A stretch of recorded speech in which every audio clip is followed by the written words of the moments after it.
Marhaban. Right now we're going to talk about superlatives in Arabic, or what we call أفعال التفضيل.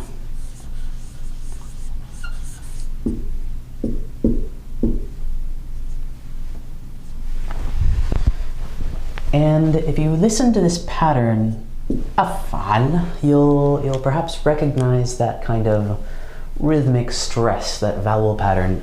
You may have encountered a couple of words with superlative meanings already in Arabic, perhaps أحسن, meaning best, or أكبر, meaning biggest.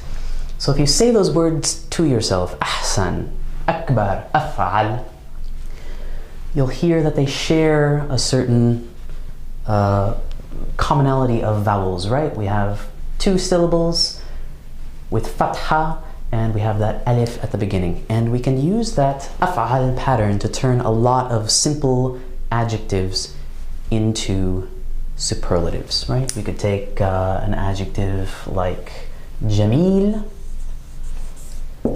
pretty or beautiful, and we could turn it into ajmal. Right? We have to identify that three-letter root, jim, mim, lam, and then we pop those letters out and we apply that new vowel pattern onto them. So, for example, if we wanted to say, I'm the youngest boy in the family, right? We would take young, the word for young, which in Arabic is صغير. Identify that three-letter root, and we know that we have that ya in a lot of vowels, right? طويل, جميل, صغير. So that ya isn't part of the root, so we can take these three letters and turn them into a superlative. And I could say أنا أصغر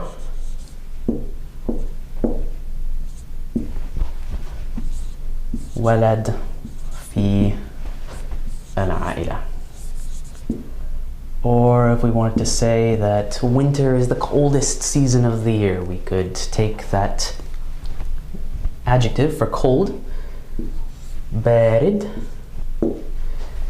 Identify the root. Again, if there's a long vowel, chances are, all other things being equal, it's not part of the root. So we have ba, ra, da. We can apply it to that af'al pattern and get abrad. So we could say الشتاء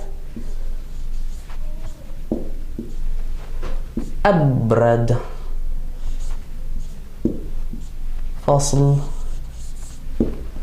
في السنة. The winter is the coldest season of the year.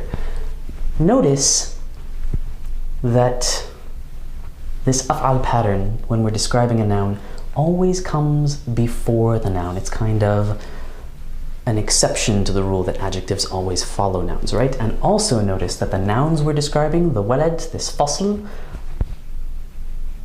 are definite in meaning, but we do not make them definite with alif lam, right?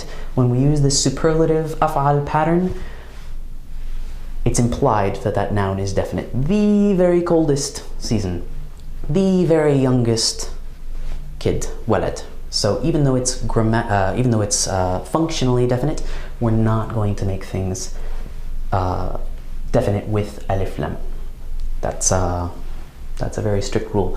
One other little exception that you should be aware of, ahsan, that word meaning best, doesn't exactly correspond to the most common words that we hear for good, even in Fusha, but also in dialects, right? If you're learning Shami, you might have been taught to say manih. If you're learning Egyptian, you might have been taught to say kwayis, or even in Fusha, we usually hear a word like jayyid, for example, to talk about something being good, but we're not going to apply this af'al pattern to any of those words. We're going to use ahsan. It's very fixed to mean best. And it does in fact come from a Fusha word, hasan, meaning well or good, that this pattern is applied to, so it's a little exception to the rules, but ahsan, best.